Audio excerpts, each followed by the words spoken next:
Right, rolling. Today is January 26, 2024. I am interviewing, excuse me, Harold Larric at the Butler VA Medical Center. Mr. Larric is 100 years of age and was born on March 22, 1924. I am Chuck Jennings, the interviewer. I'm being assisted by George Richardson, videographer. Mr. Larric, what branch of service did you serve in?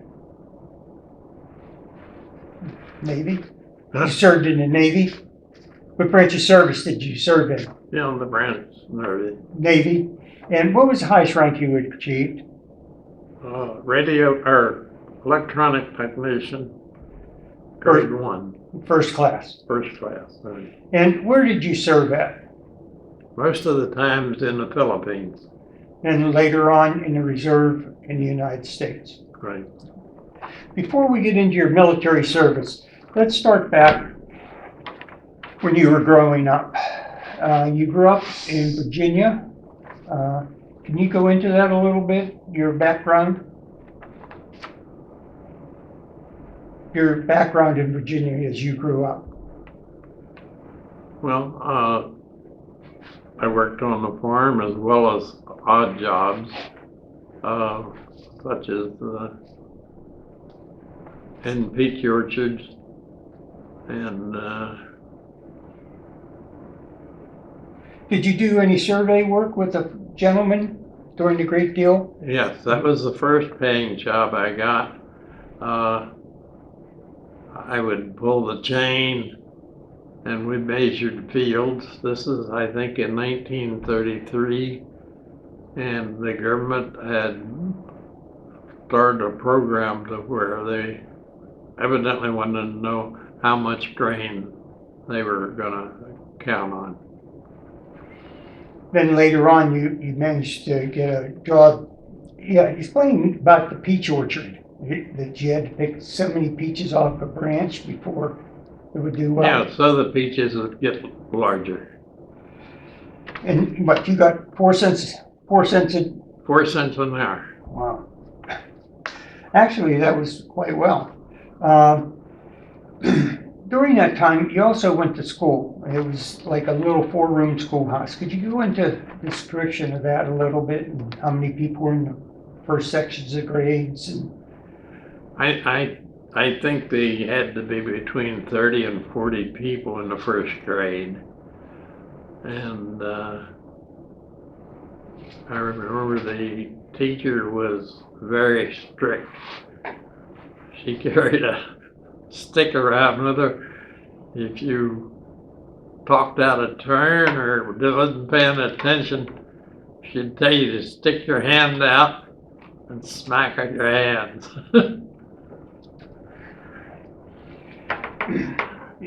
During that time, sometime, I guess, to graduate enough people, they had to build another school or something? Could you go into that?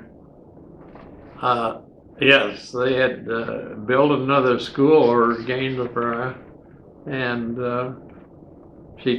they taken 4 people from Gore.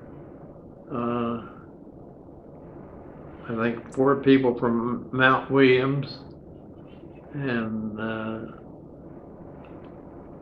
the rest 5 from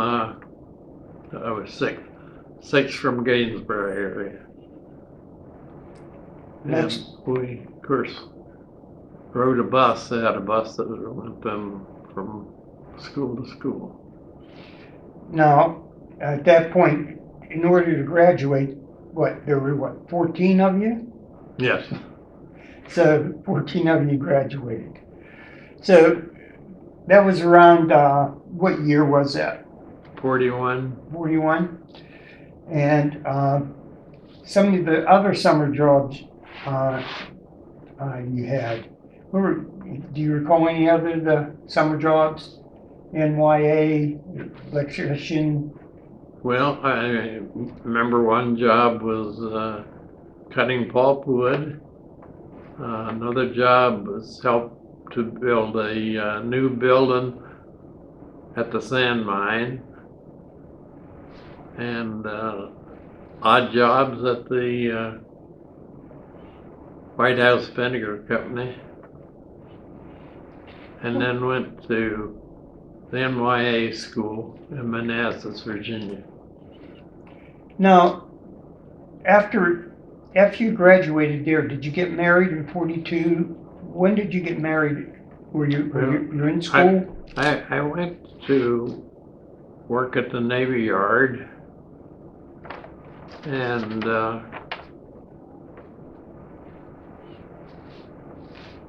about a year after that, there was a woman that had a house across the street. Well, I did get a room and board place for $7 a week, and she had about 8 children, and she said I could help her do her garden during the summer. And so after about a year, my wife, basically they said that they were, one gal particularly there of hers was urging me to go ahead and get married because I was going back and forth to Gore, and she said she could get her a job where she worked for the Army at a place called the Torpedo Factory. And so I got her to come down, and she worked at there for a while. She was one of the first groups to go to work in the Pentagon. And we got married in September, and we got a place up near Alexander to live, and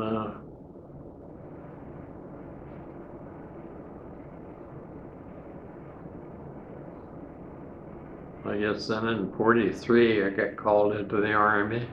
To the Army, and I wanted to go in the Navy, so I enlisted in the Navy because of the fact I could continue with more of the electronics, of which I had been working with at the mine division. So where did you take your boot camp at?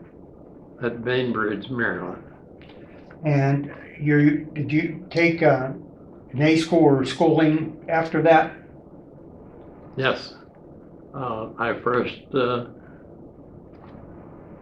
taken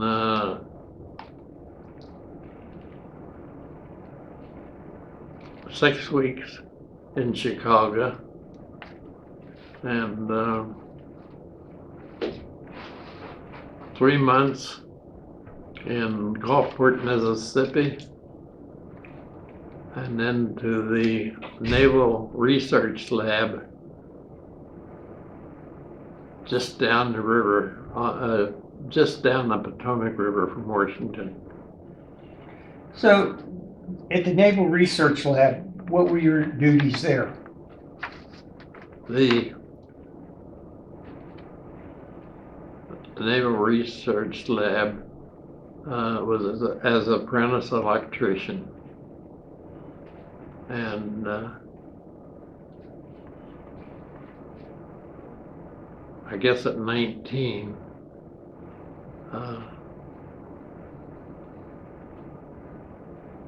I got called into the Army, drafted into the Army, and instead I went and enlisted in the Navy because I wanted to continue with electronics. Well, we covered your boot camp and your schooling in boot camp. We're at basically you did your schooling at the Naval Research Lab, and from that point, where did you go to in your military service? Well, I went to San Francisco for about a month, waiting for assignment, and then I went to Manus Island, which is part of the Philippines. I mean, part of the Admiralty Island. Before you got to there, in the replacement depot, you could have two kinds of jobs. What were they? One was digging up bodies and putting them in a body bag for a ship back to the United States to be buried. The other one was unloading ammunition from the ships and storing it on the island. Now, you said the one particular island was nothing but, Huh? yeah, you said that one particular island was nothing but ammunition, the whole damn island. No, they stocked a lot of it.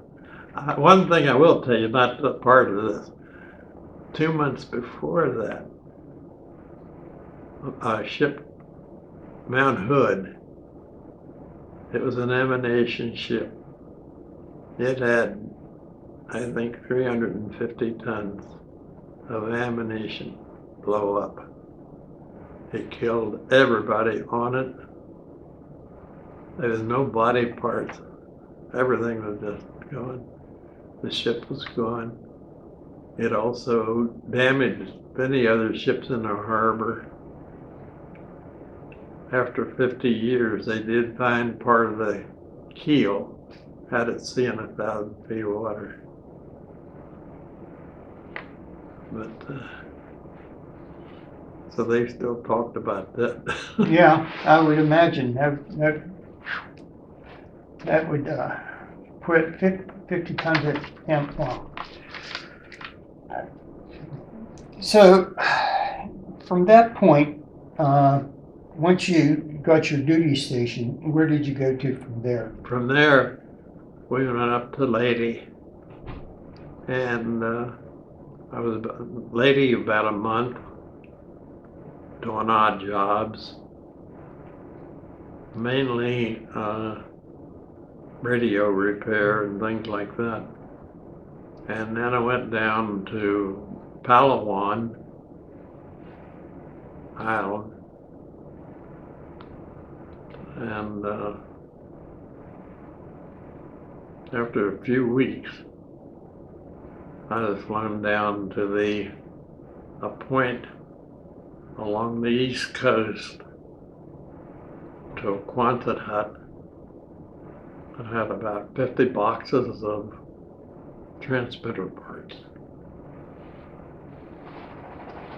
I was three other guys put the parts together. We were about 2 miles from the main things. It was a temporary base setup, and it contained the Navy. Up along the beach was an airport that the Navy Seabees had built, and then was the Army base beside that.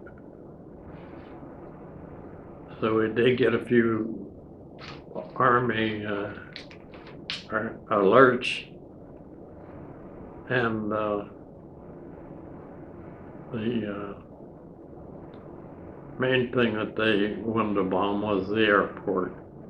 So we was well away from it, but nevertheless, when they sound the alarm, we was told to go out onto the beach. It would be the safest place to be. At one point, I guess they did have some planes on the runway. Yes, both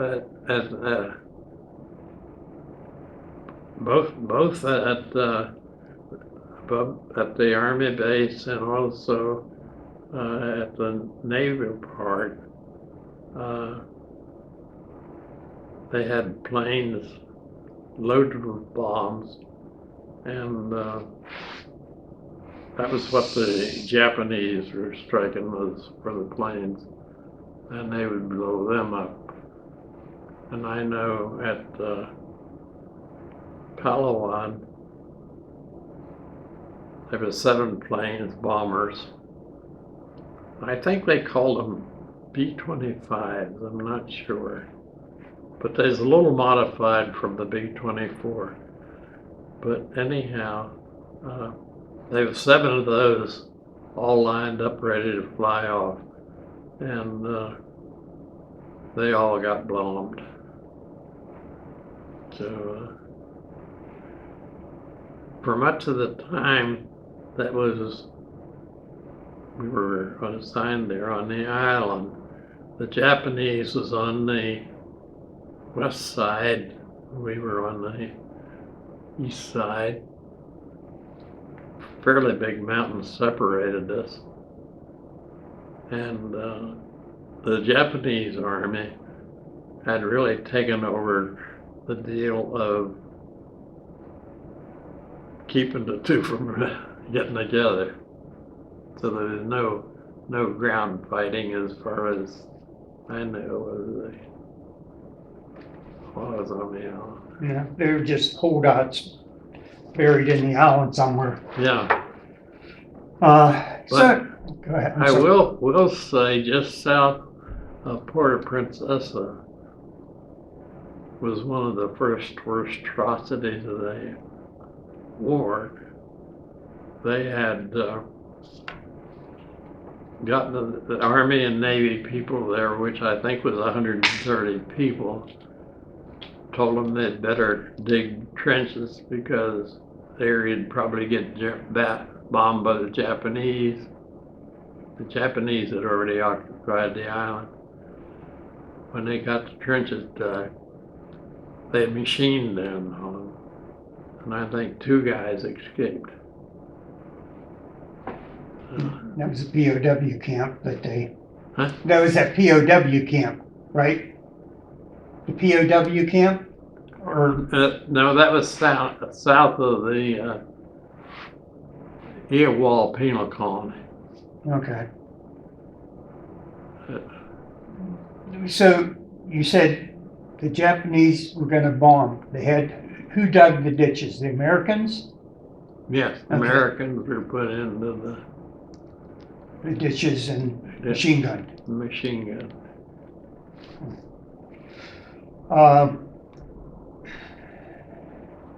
So as you continued on in your particular duties there, you had said that your radio could get out to Washington better than some of the other areas on the island. Yes.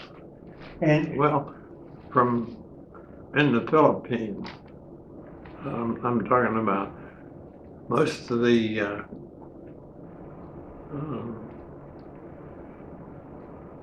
messages between the Army. MacArthur was already back into the Philippines, and most of the message that he had back between him and Washington was teletyped to us and then transmitted on to Washington.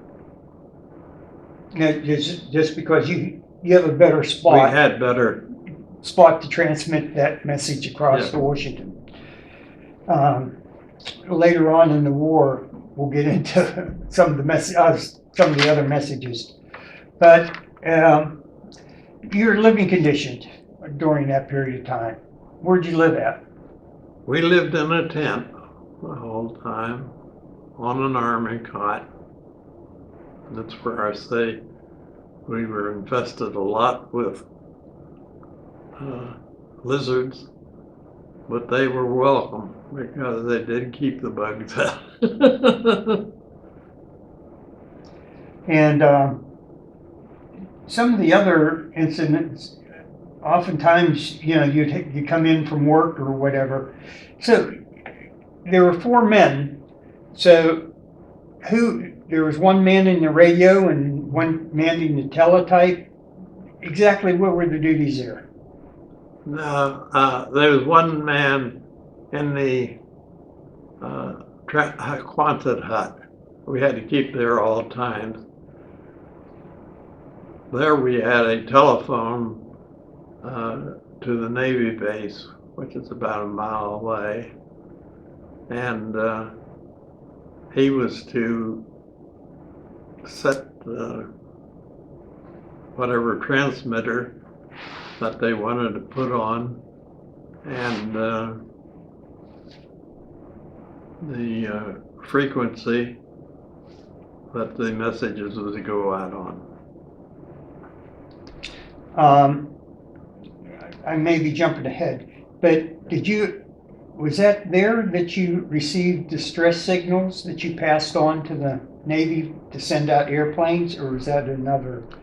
Well, when the plane taken off, and I'm not sure how the connection was, but anyhow, they knew what frequency, and the people at the base, the radio operator, knew what frequency it was,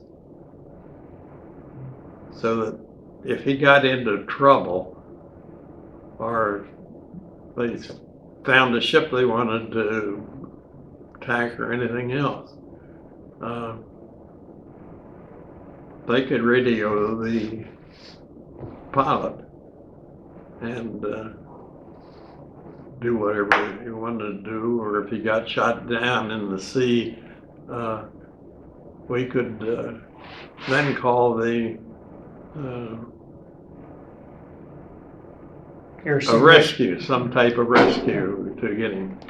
That could have been a submarine, that could have been aircraft, that could have been any number of different things. Yes. So that little base, you did a lot of important work.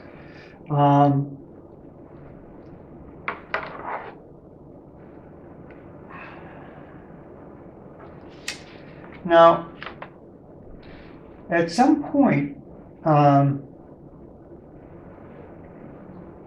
there was a thing about someone wanted to fix a projector or something. How did that come about? Your movie projectors? No, they were Army. Army came, the guy.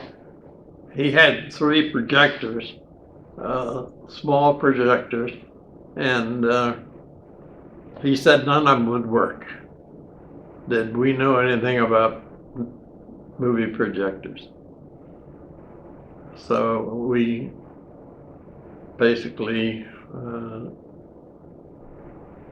another fella, we worked on them, and we got 2 of them working. And when he came back, he said he only wanted one of them. We could keep the other. We said, well, we don't have any use for it.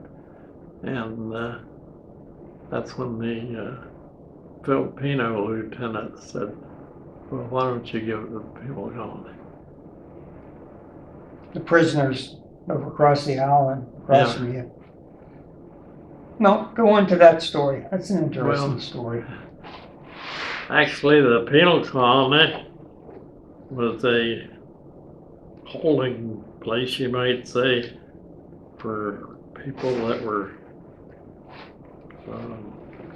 convicted of a serious crime in the Philippines. They were sent there. And we got to know some of them because after 3 years there, if the people had not done any other crimes, they were pretty much free to go. They'd come back. I mean, they couldn't leave the island, but so they would come visit us. And one guy particularly was by the name of Sam, we called him. He was there because he'd cut a guy's head off. And we asked him why. And he said, well, there's a man messing around with my wife. And he said, I cut his head off. So I did ask him, well, if you go back to your island, do you think you will? Or will you stay here? And he says, well, I can't go back because his family will cut my head off. And I said, almost all the Filipino men would carry a big knife. And it was a knife that was almost that thick through at the back of it. And they could slice coconuts. The coconuts were all over the island.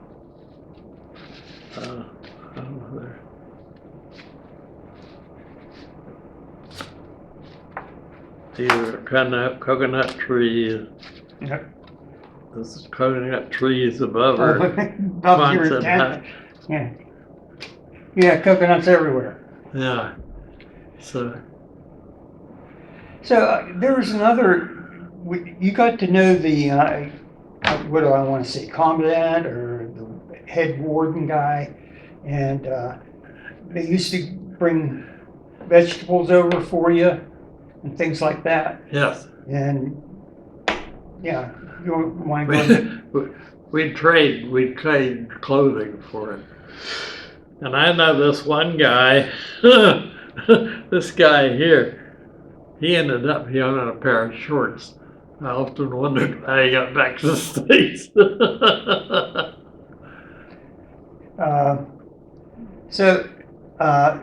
as more people came on, eventually you said, what, there were 9 of you eventually? 9 of us. Who were working out of your Quonset hut and Yeah. your things, doing the radio equipment stuff. Another interesting thing you said about the penal colony is that the families could come and stay if they were They well behaved. themselves, right. Yeah. So yeah, it's kind of a different criminal. And they had a big building there that they could show movies in, and it was really a town, you might say, in itself. Well, as these other gentlemen came on board, that made a little less work for you guys, didn't it? Your original 4? Really. So you could pass off, because you were first class by that time, were you? Yes. So you were pretty much in charge of everything, except for a chief. Well, we had a warrant officer. Oh, you did have a warrant officer? There. This guy right here was a warrant officer, Okay. and he didn't live there with us, but he would come about every day. Not every day, but about every day. So, at some point during your period there, you picked up one radiogram that was supposed to be sent to the United States. You picked it up before the president. What was that all about? Well, basically, it said, this is just after the second bomb was dropped. I have it somewhere on my stuff, but I got so much junk. But it basically said the Japanese have agreed to surrender, but that the emperor will still Stay on the throne. be honored Yeah. to rule the people. And you got that before the president got it. Yes. Do you remember hearing when Roosevelt died? How'd that come about? Did you? I don't remember much about it. I do remember there was a message that came through stating that he had died. And that's really just about all I remember of that. And the other one was the message that the war would be over if Yes, that came after that. And that was also on the teletype that the Japanese had offers to surrender if they would honor the duties of the emperor. Yeah, I don't remember exactly no, what but it that's said. the gist of it. But yeah, Somewhere in my stuff, I do have a copy of that. So you felt pretty much that the war was going to end. There was like 9 guys there with you. So, well, there wasn't 9 there yet. They sort of came in one at a time. I think by the I don't know whether any of them got there. Yeah, there was some there before the war, but most of them, of the extra, which was probably 3 or 4 people, came in after the war was over. now you stayed on at the post for what, till December, was it? Till December, middle of December. And you were still just transmitting messages to the States and back again? Yes. So then at some point, your warrant officer came in and said, "Hey boys, you are going to go home." What, do you recall that message we brought you, or how'd that come about? No, I think we had like 24 hours to pack up our stuff and get to the dock. And that's where you had mentioned before about the CBs and just leaving everything. The CBs, they must have gone out within a month after the war was over, because they'd been over there, I think, as long as the war had almost been in the Pacific. The war didn't get started in the Pacific right away. It taken them a fair amount of time to get bases and everything else to operate out of. Yeah, so the CBs just left their cups and everything right there, and all their equipment Yes. got on board ship. And you said it was all the way until December before you got the chance to get on board a ship. Yeah, December is when we got on. And it was a cargo ship, I guess? Yes. So they have the bunks in the cargo hold. I mean, I'm sure there were a lot of people wanting to go home. Yeah. So how did that arrangement work out? Well, it was very slow getting back. I don't think it went more than 6 miles an hour. So with that many people on, they rotated the mills. Just how that? I can imagine there was a whole bunch of people on board trying to get back home at that time. Yeah. Although I don't think, as well as I remember, I don't really think there's that many people on board. Okay. Well, at some place, you finally got to the States. Where did you come in at? Into San Francisco. Were you excited to see the bridge? Well, somewhat. Yeah, there's different points, during the war, New York, the ship actually moved to see the, Statue of Liberty. And the same thing when guys came into the bridge, and it was just like, hey, I'm home, Yeah. kind of thing, Well, it was high, and you could see it from quite a ways off. So, once you got there, what transpired? How did you cycle out of the service? How did you, you said you went from there down to, Los Angeles. Los Angeles. And why was that? Well, I think we basically unloaded from the ship right onto the train. Oh, okay. And like I said, there was, I think, about 400 of us all together had got. And because there's other ships bringing people back, and they put us on, I think there's 3 cars of people. And like I say, they put us, it was on a coach, and it turned out that 3 people had to basically be on the two seats.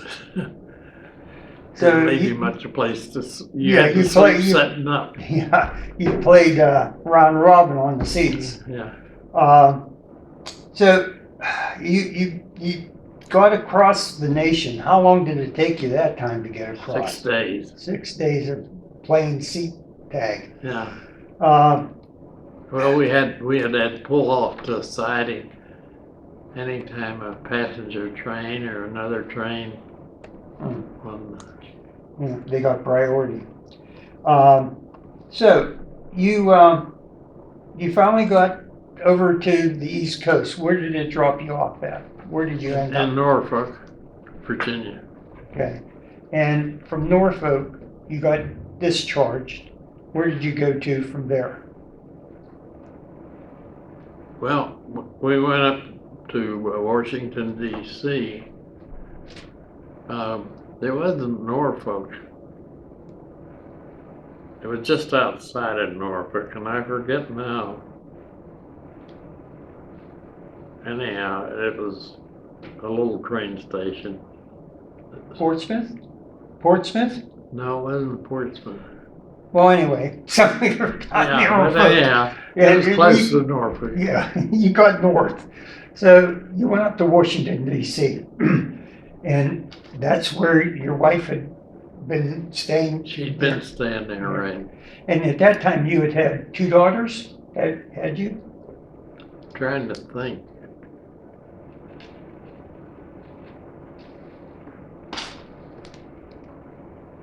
Yeah, she was born in Washington, D.C. Yeah, I would have had the second daughter then. Yeah. So at that point, you go on with the story from that point. What did you do? What did you decide to do? I went back to the Navy gun yard to the mine division. Shortly after that, they had moved the mine division out to just north of Washington in Maryland, and they had now called us the Naval Ordnance Lab. And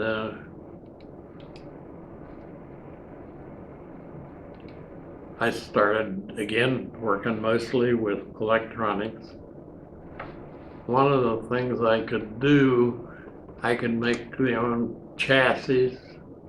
I had, because I'd learned to do sheet metal. So anytime they wanted a container or anything, I could also make that. And so I was not long after I was there, they assigned me to work for Dr. Ellman. And he was one of the top physicists in the world as far as magnetism. It was loaned to the government to, I guess, inspect material from the Germany and Japan that they had used in the war. Yes, we will say at this time, you were in the reserve. You decided from the Yes. Navy to go into reserve. Before I got discharged, I had signed, that was one of the things they asked you, would you reserve? And I forget now, they pay, they give you when you went, you had to spend at least 2 weeks a year there. And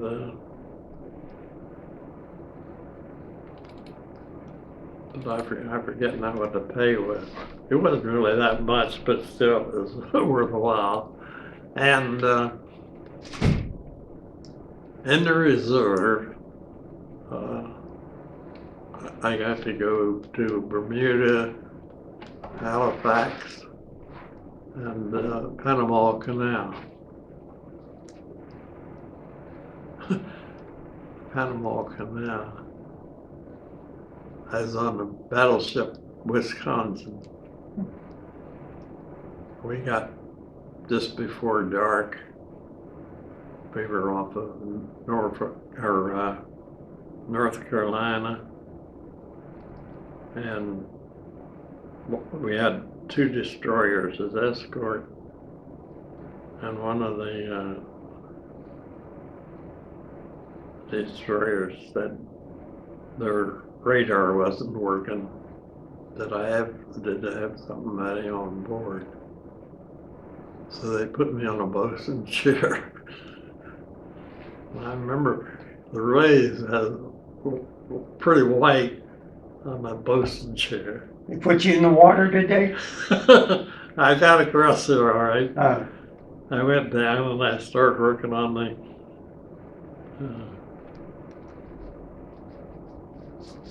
radars there, and it was mainly just was way out of frequency.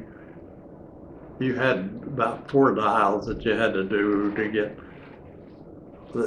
on back a day, because you had a certain frequency to go out. You had to set back to where you got that frequency back. So by the time I got the thing tuned in pretty well, we were bouncing around pretty good. I went up to the bridge, and that submarine would go up just almost slowly.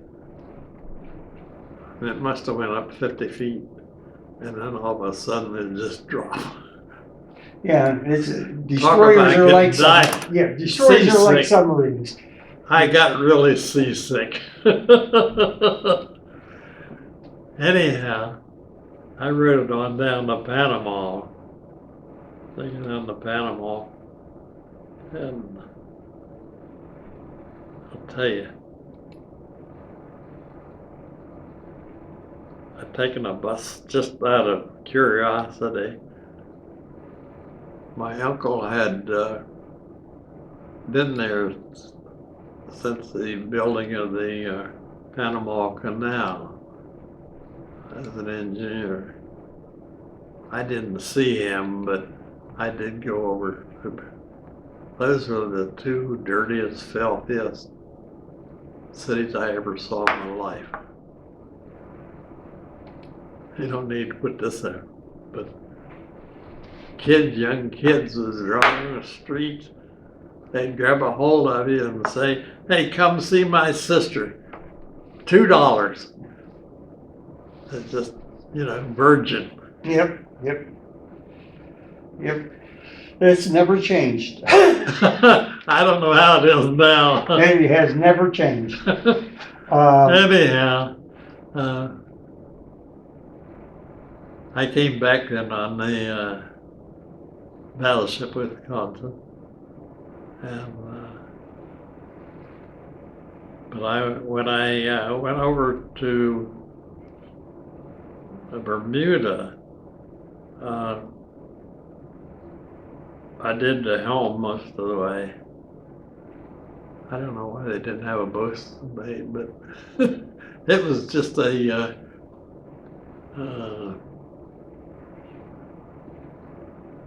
what did they call that? Destroyer escort, or was it small, or? They're very small. I don't think it's even as big as a destroyer escort. Oh, I couldn't tell you. But you went over and back, Yeah, and that was a nice visit. yeah. Bermuda's a beautiful Yeah. place. Yeah. So, and I don't remember what ship I'd taken up to Halifax. But anyhow, that was a nice being in the Naval Reserve. Well, we'd meet once a month down at the Senate Brewery Company. They had a room there. They had a tap on the wall. You could get as much beer as you wanted. that was nice too.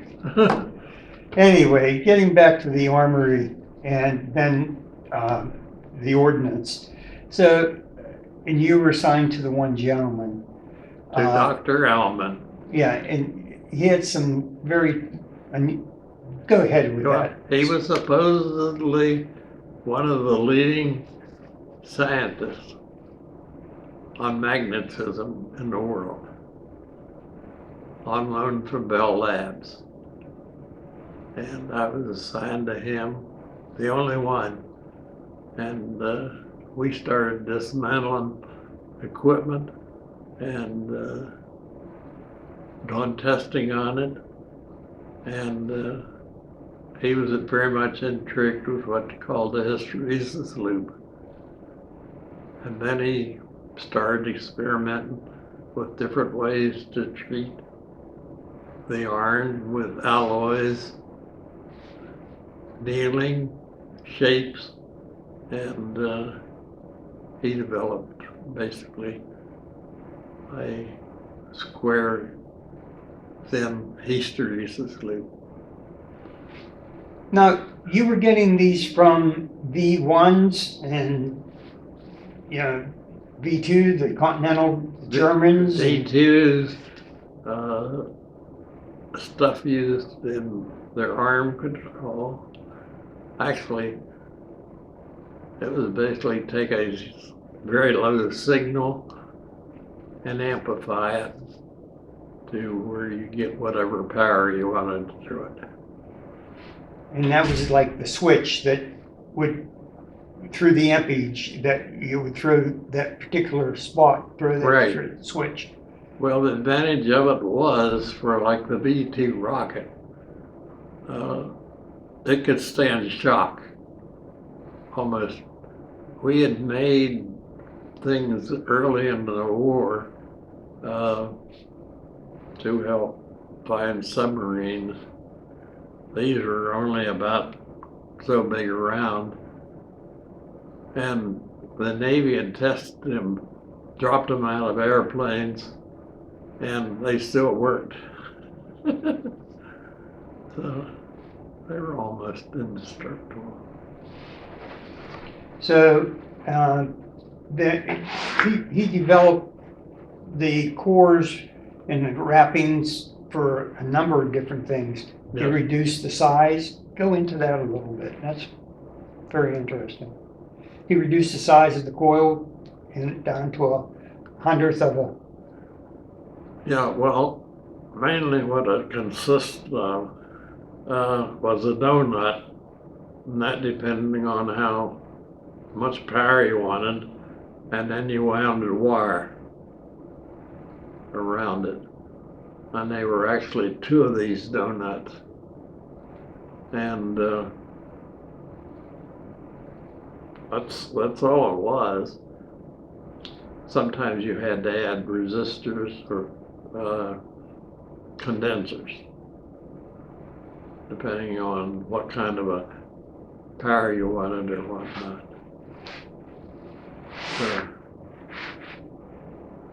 So, So At some point,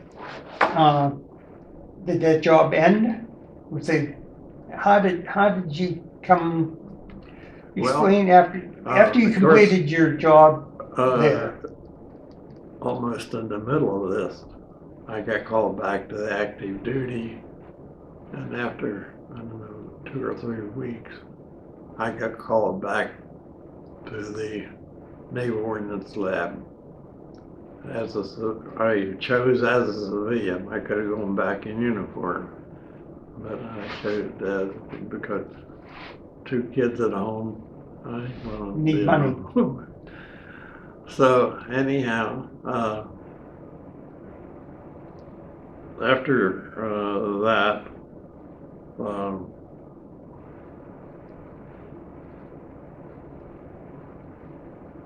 There were you were working on some different techniques and they had some other people coming in to talk back and forth, well, and they said about, yeah, and actually, like I said, the big thing was that the Navy wanted to start finding production for what we had developed. I never heard back. I made a unit for the Army. No, I'm sorry. That was big things for the Army. I made a unit for the fire control on a submarine for a destroyer. I never heard back from that, whether they commercially got it made and these were hush-hush things. They really didn't tell me what they were made for. I could tell very quickly for the ones for the Navy, but the Army, they didn't tell me very much. What I put they wanted and what input they had, and that was about it. yeah, anyway, there was a need for these manufactured things. And there were 3 gentlemen who you finally talked to about getting Yes. involved in that. Yeah, they talked about 2 of them were electricians and one was a physicist. And they decided that probably because the war was over, the Navy would cut back and might be a good time for them to go to business for themselves. And they picked out Butler, and they wanted me to go. And I said, no, I still want to go to night school and finish my engineering degree. And they said, well, you know what we want, all we want to know, and we'll hire you as an engineer with a salary and a bonus. So I did. So you, there wasn't much to say. You left it. Yeah. So you came to Butler, Pennsylvania, and explain what happened after that in Butler. Well, in Butler, mainly I had to train the people to do what I developed. And we also got people outside in industry that got interested.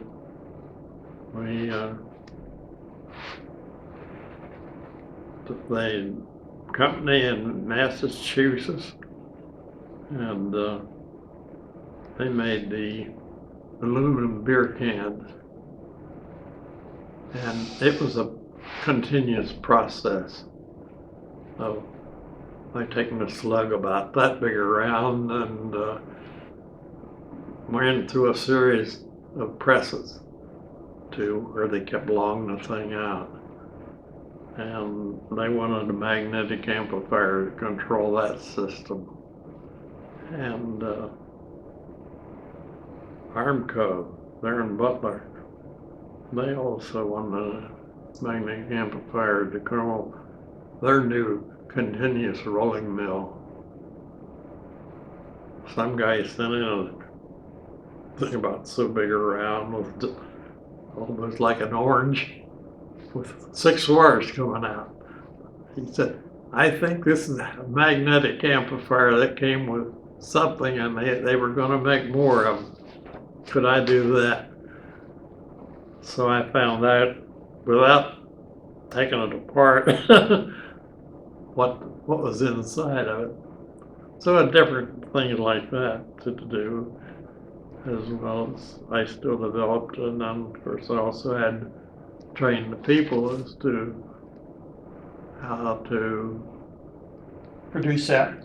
do the dealing and everything else. So we kept growing very well. The company that you got involved in was what, Magnetics? Magnetics. Yes. And it was, well, in Butler here, it's a very well-known company. So as time went on, I guess you went into sales through Magnetics, and what other things did you do with Magnetics? Well, like I said, I not only had to make the material, but like I say, go out and sell it, explain to people why it had its advantages. This is before transistors and the some other new electronic things that came on the market that would. And the Tandy finally came to Magnetics, I guess, wasn't it? Huh? Tandy, the computer company, finally came to Magnetics and got switches and things. I believe it was Tandy out of Texas later on with the.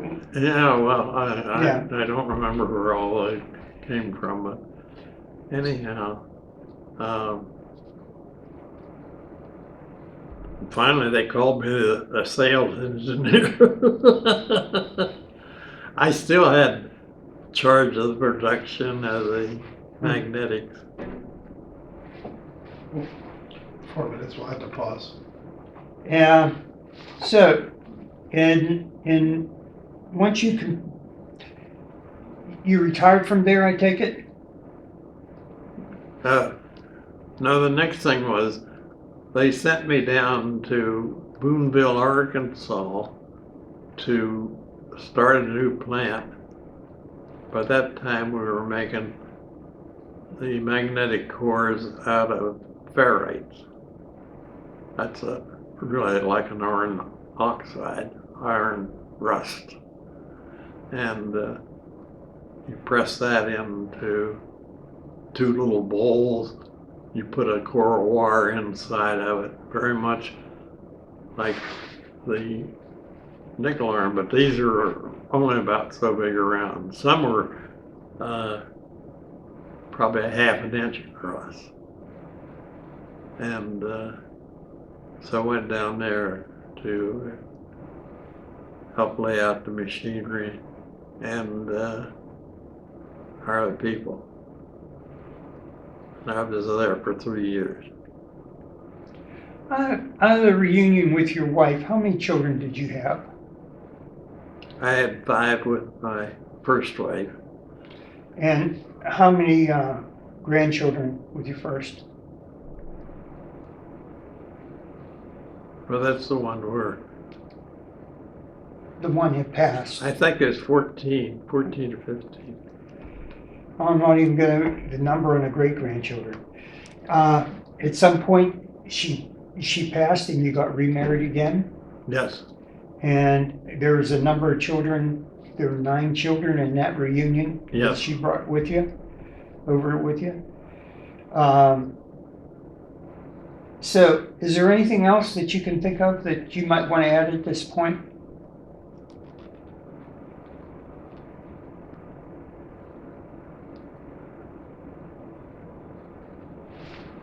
No, I can't think of anything else. All right. Thank you very much for your service to this nation. Thank you. and your life and what you've accomplished and the material that you brought forth. Well, I think I was very fortunate not only getting the job at the Naval Ordnance Lab, but the deal of getting to work with Dr. Elman. Thank you. I, Okay, we're gonna